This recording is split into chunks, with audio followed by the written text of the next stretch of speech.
बाळाचं नाव प्रशंसक प्रवीण वाघ आणि तो आता 2.5 महिन्याचा झालेला आहे.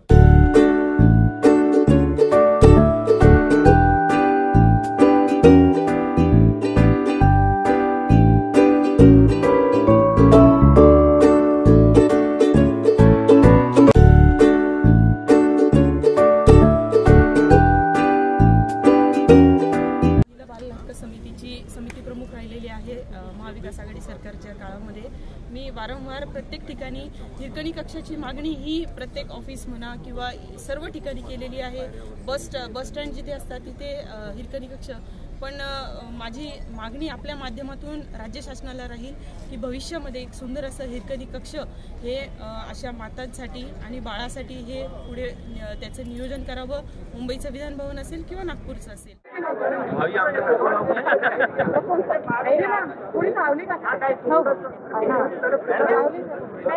मागच्या 2 वर्षांमध्ये कोरोना काळामुळे आपलं नागपूरमध्ये अधिवेशन होऊ शकलेलं नाही.